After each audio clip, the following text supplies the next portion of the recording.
జై శ్రీరామ్. శ్రీమాత్రే నమః. శ్రీ గురుభ్యో నమః. 2024 సంవత్సరం జూన్ నెల మాస ఫలితాలు ద్వాదశ రాశుల వారికి. మేషరాశిలో కుజభగవానుడి సంచారం. మేషరాశికి అధిపతి అయిన కుజభగవానుడు మేషరాశిలోనే సంచారము ఈ నెలనాడు సాగుతుంది. ద్వితీయ రాశి అయిన వృషభ రాశిలో 4 గ్రహాల సంచారం చోటు చేసుకుంటూ ఉంది. రవి, బుధ, గురు, శుక్రులు ఈ గ్రహదేవతలు నలుగురు గ్రహదేవతలు కూడా వృషభ రాశిలో సంచారం చేస్తూ ఉన్నారు. అయితే ఈ నాలుగు గ్రహాల ఈ చతుర్గ్రహ కూటమి బ్రేక్ అవుతూ ఉంది. 13వ తారీఖు నుంచి శుక్రుడు వృషభ రాశిలోంచి మిథున రాశిలోకి వచ్చి ఈ చతుర్గ్రహ కూటమికి బ్రేక్ చెప్తున్నాడు. అలాగే 15వ తారీఖు నుంచి సూర్యనారాయణమూర్తి మరియు బుధుడు మిథున రాశిలోకి సంచారం చేస్తూ ఉంటారు. అంటే మిథున రాశిలో 15వ తారీఖు నుంచి రవి, శుక్ర, బుధదేవులు వీడి ముగ్గురు సంచారం మిథున రాశిలో జరుగుతుంది. 13వ తారీఖు నుంచి వృషభ రాశిలో ఉన్న శుక్ర భగవానుడు మిథున రాశిలోకి వెళ్తూ ఉన్నారు. అలాగే బుధుడు ఈ నెలాఖరులో అంటే 30వ తారీఖు మిథున రాశి నుంచి కర్కాటక రాశిలోకి ఆయన వస్తూ ఉన్నాడు. కన్యా రాశిలో కేతు భగవానుడు సంచారము, అలాగే కుంభరాశిలో శనీశ్వరుడి సంచారము, రాహుదేవుని సంచారం మీనరాశిలో జరుగుతూ ఉంది. ఇవి ఈ మాసం యొక్క గోచర గ్రహస్థితులు. ఈ మాసంలో ఏమన్నా విశేషాంశం చోటు చేసుకుంటుందా ఈ విషయం మనం ఒకసారి చూద్దాము. విశేషాంశం డెఫినెట్గా ఉంది. ఈ మాసం 15వ తారీఖు నుంచి అంటే 2వ పక్షంలో అన్ని మంచి విశేషాంశాలు. మొదటి పక్షంలో విశేషాంశం ఏంటంటే 12వ తారీఖు వరకు విశేషాంశము మనం వారఫలాల్లో కూడా ఈ విషయం చెప్పుకున్నాం. అయినా కూడా వారఫలాలు చూడని వాళ్ళకి ఇంకొకసారి ఈ విషయం చెప్తాను. చతుర్గ్రహ కూటమి వృషభ రాశిలో జరుగుతూ ఉంది. ఇది ఆర్థిక స్థితిగతుల్లో ద్వాదశ రాశుల వాళ్ళకి కూడా ఏదో ఒక రకమైన ప్లస్ చేస్తుంది. మీ జన్మజాతకం బాగోకపోతే కనుక అస్సలు బాగాలేదు, చాలా బ్యాడ్ పీరియడ్ జరుగుతుందంటే అప్పుడు ఈ బ్లెస్సింగ్స్ మీ బ్యాడ్ పీరియడ్ని కవర్ చేసే విధంగా ఉంటుంది. కొంత ప్లస్ జరుగుతుంది. మీకు మంచి పీరియడ్లోనే మీరు ఉన్నారు మంచి పీరియడ్లోనే మీరు ఉంటే ఇది ఇంకా ప్లస్ అవుతుంది చతుర్గ్రహ కూటమి. ఒకవేళ మీకు న్యూట్రల్గా ఉంది, మరీ బ్యాడ్ లేదు మరీ గుడ్గా లేదంటే మరీ గుడ్గా లేదన్నది కవర్ అయిపోయి కొంత మీకు బెనిఫిట్ జరుగుతుంది. ఇలా చతుర్గ్రహ కూటమి మంచి యోగాన్ని అయితే ద్వాదశ రాశుల వాళ్ళందరికీ కూడా ప్రసాదిస్తూ ఉంది. అది ఈ విధంగా కొనసాగుతుంది.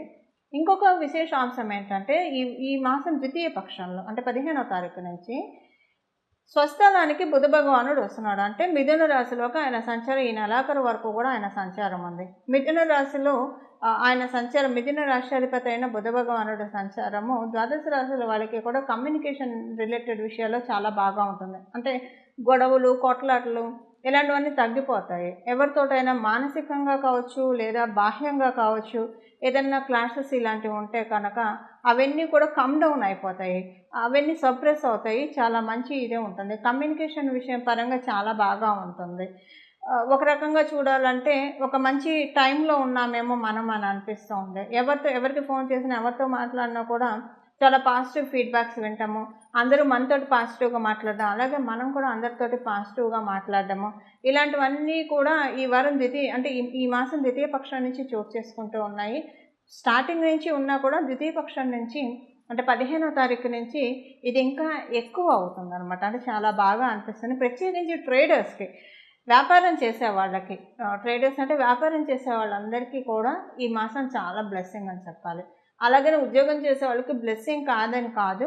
కాకపోతే ఇప్పుడు బుధుడు కనుక బుధుడు మిథున రాశిలోకి వెళుతూ బుధ భగవానుడు వ్యాపారస్తులందరికీ ప్లస్ చేస్తున్నారు.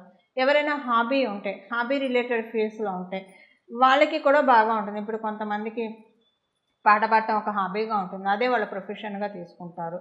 సో వాళ్ళకి బాగుంటుంది. ఇలాగ వాళ్ళకి ఏ సబ్జెక్ట్ అయితే వాళ్ళకి ప్యాషనో అది ప్రొఫెషన్గా తీసుకున్న వాళ్ళందరికీ కూడా ఈ మాసం చాలా మంచి ఎక్స్ట్రీమ్ గుడ్ రిజల్ట్స్ చూస్తారు. అంటే ఎక్కడ ఎలాంటి ఇబ్బందులు లేని గ్రోత్, ఎక్కడ ఎలాంటి బ్యాడ్ ఎఫెక్ట్స్ లేని గ్రోత్, చాలా ప్లెయిన్ అండ్ ప్యూర్ గ్రోత్ చూస్తారు. అంటే జనరల్గా వ్యాపారం పెట్టుకున్న వాళ్ళందరికీ బాగుంటుంది. ప్యాషన్ని వ్యాపారంగా తీసుకున్న వాళ్ళకి, అంతకుముందు సరదాగా చేసినవన్నీ కూడా అదే వ్యాపారంగా మలుచుకున్న వాళ్ళందరికీ కూడా ఇది చాలా బాగా మంచి ట్రాన్సిట్ అనే చెప్పాలి. ఇప్పుడు కొంతమంది కవితలు రాసేవాళ్ళు ఉంటారు, వాళ్ళకి ఇది చాలా, పాటలు రాసేవాళ్ళు ఉంటారు, వాళ్ళకి ఇది చాలా మంచిది. ఆర్టిస్టులు ఉంటారు, పెయింట్స్ గీసేవాళ్ళు ఉంటారు, వాళ్ళు అది ప్రొఫెషన్గా తీసుకొని ఉంటే వాళ్ళకి ఇది మంచిది. ఇలాగా చాలా మంచిది. అలాగే అకల్ట్ సైన్సెస్లో ఉన్న వాళ్ళకి కూడా ఇది చాలా మంచిది. ఏదైనా స్పిరిచువల్గా ఎక్స్ప్లోర్ చేద్దామని అనుకున్న వాళ్ళందరికీ కూడా ఈ ట్రాన్సిట్ చాలా మంచిది. చాలా బెనిఫిట్స్ని, అంటే విశ్వం గురించి తెలుసుకునే ప్రయత్నంలో ఉన్న వాళ్ళందరికీ, ఓ రకంగా చెప్పాలంటే స్పిరిచువాలిటీలో ఉన్న వాళ్ళందరికీ కూడా ఇది అందరికంటే ప్లస్ అని చెప్పాలి. ఎందుకంటే బుధుడు మిథున రాశిలో ట్రాన్సిట్, బుధుడు అంటేనే ప్రకృతి తత్వం. సో మన విశ్వాన్ని తెలుసుకోవాలని ప్రయత్నించే వాళ్ళందరికీ ఇప్పుడు నిజంగా బుధుడు వరాన్ని ప్రసాదించడానికి ఈ రాశిలోకి 15వ తారీఖు నుంచి వస్తున్నారని మనం తెలుసుకోవచ్చు. ఇవి ఈ నెలలో జరగవచ్చు. ఈ రాబోయే 5 నెలల్లో కూడా ఇలాంటి మార్పులు, మంచి మార్పులు చూడటానికి అవకాశం ఉంటుంది. ఎందుకంటే ఇప్పుడే ఈ గ్రహస్థితి చోటు చేసుకోబోతూ ఉంది కాబట్టి. సో ఇక్కడి నుంచి ప్రారంభం అవుతుంది. అంచెలంచెలుగా మీకు 5 మంత్స్లో కావచ్చు. మీ జన్మజాతకం బాగా ఉంటే ఈ నెలలోనే మీరు చూసేస్తారు మార్పులు. ఇవి గోచర గ్రహస్థితుల్లో ఉన్న, ఈ మాసం ఉన్న గోచర గ్రహస్థితిలో ఉన్న ఒక మంచి స్పెషల్ పాజిటివ్ అంశం అని చెప్పాలి. అందులోనూ కుజుడు మేషరాశిలో ఉండడము, కాలపురుషుడు కుండలిలో కుజుడు మేషరాశిలో ఉండడము, ఇది కూడా చాలా మంచిది. అగ్నితత్వానికి, కుజుడు అంటేనే అగ్నితత్వం, కుజదేవుడు. అలాగే మేషరాశి అగ్నితత్వ రాశి. అక్కడ ఉండడం వల్ల ఏంటంటే ఇక్కడ ఒక రకంగా మనం ప్రాక్టికల్గా చూసుకుంటే అందరూ కూడా ఈ పనిని జాగు చేయకుండా ఇవాళ అనుకున్నది ఇవాళే చేస్తారు, ఇప్పుడు అనుకున్నది ఇప్పుడే చేస్తారు. పోస్ట్పోన్ అనేది ఎవరికి ఉండదు, ద్వాదశ రాశుల వాళ్ళకి కూడా. సో మన ఇప్పుడు సగం ఏంటి పోస్ట్పోన్ వల్ల కావచ్చు, లేకపోతే మనకు ఒంట్లో బాగాలేకపోవడం వల్ల కావచ్చు, లేదా అక్కడ మనకి సహకారంగా లేకపోవడం వల్ల కావచ్చు. వీటి వల్ల మనకి పనులు డిలే అవుతూ ఉంటాయి. ఇలాంటివి ఏం లేకుండా ఏ గ్రౌండ్లో ఒకవేళ మనం ముందుకు వెళ్తున్నా అవతల సైడ్ నుంచి కూడా మనకి సుముఖత లేకపోతే ఆ పనులు పెండింగ్ వెళ్తాయి కదా. అలా వెళ్లకుండా ఈ మాసం యొక్క గోచర గ్రహస్థితులు అందరినీ దీవిస్తూ ఉన్నాయి పనులన్నీ త్వరితగతిన అవ్వడానికి. ఒకవేళ మీరేమన్నా పనులు పెండింగ్లో పెట్టుకొని ఉంటే కనుక ఆ పనులన్నీ కూడా మీకు తెలియకుండానే వేగవంతంగా చేస్తారు. ఇవి ఈ మాసం యొక్క గోచర గ్రహస్థితుల ఫలితాలు. ఇప్పుడు ద్వాదశ రాశుల వాళ్ళకి ఎలాంటి ఫలితాలు ఉంటాయి అన్న విషయాన్ని మనం చూద్దాం. తులారాశిలో పుట్టిన వాళ్ళందరికీ ఈ మాసం చాలా బాగా ఉంది, అదృష్టంగానే ఉంది. దేన్నైనా సరే చాలా, అంటే జీవితంలో జరిగే ప్రతి విషయాన్ని చక్కగా వెల్కమ్ చేస్తారు. కొన్ని మంచి మార్పులు చోటు చేసుకోబోతున్నాయి. ఆ మార్పులు మీరు ఆనందంగా స్వీకరిస్తారు. ఫైనాన్షియల్గా కూడా చాలా మంచి మార్పులు చోటు చేసుకోబోతూ ఉన్నాయి.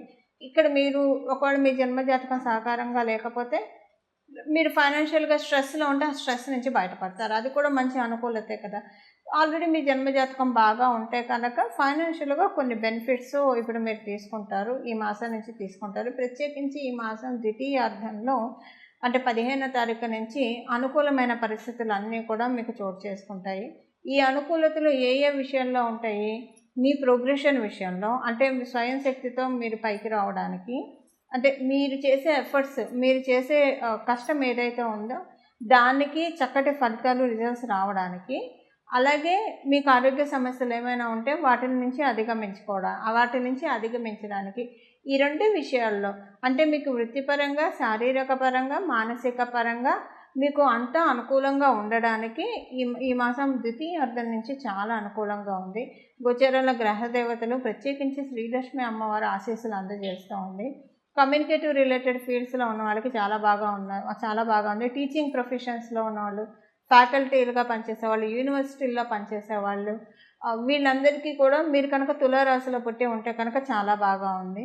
ట్రావెలింగ్ ఫీల్డ్స్లో ఉన్న వాళ్ళు, ట్రావెలింగ్ బిజినెస్ చేసే వాళ్ళకి ఈ మాసం అత్యద్భుతంగా ఉంది, చాలా బాగా యోగవంతంగా ఉంది.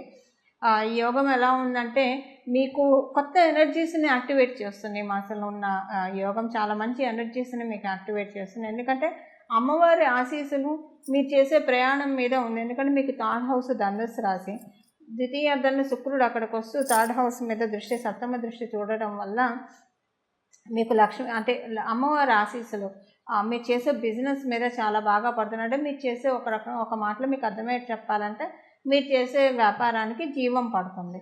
అలాగే సాఫ్ట్వేర్ రిలేటెడ్ ఫీల్డ్స్లో ఉన్న వాళ్ళకి అనుకూలంగా ఉండదు, ప్రతికూలంగా ఉండదు, న్యూట్రల్గా ఉంటుంది. కానీ టీచింగ్ ప్రొఫెషన్లో ఉన్న వాళ్ళకి, స్పిరిచువల్ రంగంలో ఉన్న వాళ్ళందరికీ, యూనివర్సిటీల్లో పనిచేసే వాళ్ళందరికీ, లైబ్రరీస్ ఇలాంటి వాటిల్లో పనిచేసే వాళ్ళందరికీ కూడా ఈ మాసం చాలా బాగా ఉంది. చాలా మంచి అనుకూలమైన ఫలితాలు ఈ మాసం చోటు చేసుకుంటాయి. మిగతా వాళ్ళందరికీ బాగా ఉన్నాయి. ఇప్పుడు మనం చేసుకున్న వాళ్ళకి ఇంకా ఒక మెట్టు ప్లస్ ఉంటుందనే చెప్పాలి.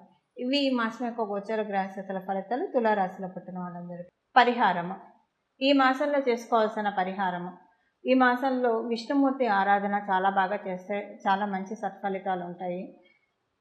ఈ చిన్న నామాన్ని ఇప్పుడు విష్ణు సహస్రనామం చదవగలిగిన, వినగలిగిన చాలా మంచిది. ఈ మాసం మొత్తం కూడా చాలా మంచి సత్ఫలితాలు ఉంటాయి. ఒకవేళ విష్ణు సహస్రనామం చదవగలిగినా లేకపోయినా మనం అందులోనే ఉంటుంది కదా చివర్లో శ్రీరామ రామ రామేతి రమే రామే మనోరమే సహస్రనామ తత్తుల్యం శ్రీరామనామ వరాననే. అలాగా శ్రీరామ రామ రామ శ్రీరామ రామ రామ శ్రీరామ రామ రామ అన్న ఈ నామాన్ని అనునిత్యం జపిస్తూ ఉండడము, అలాగే జపిస్తూనే ఉండడం, ఏ పని చేస్తున్నా ఈ నామాన్ని జపించడము. అలాగే ఇంకొకటి లక్ష్మీనారాయణ ఇద్దరిని కలిపి పూజించడము. అంటే శుక్రుడు కూడా మిథున రాశిలోకి వస్తూ ఉన్నాడు కాబట్టి తర్వాత బుధుడు జాయిన్ అవుతాడు. లక్ష్మీనారాయణ యోగం ద్వాదశ రాశుల వాళ్ళకి కూడా ఉంది. దాన్ని బలోపేతం చేసుకోవడానికి శ్రీ లక్ష్మీనారాయణం భజే, శ్రీ లక్ష్మీనారాయణం భజే, శ్రీ లక్ష్మీనారాయణం భజే ఈ నామము ఈ మాసం అంతా కూడా మనసులో మీరు ఏ పని చేస్తూ ఉన్నా సరే సర్వకాల సర్వావస్థల్లో కూడా ఈ నామాన్ని అనుకుంటే చాలా చక్కటి సత్ఫలితాలు ద్వాదశ రాశుల వాళ్ళందరికీ కూడా పొసగుతాయి.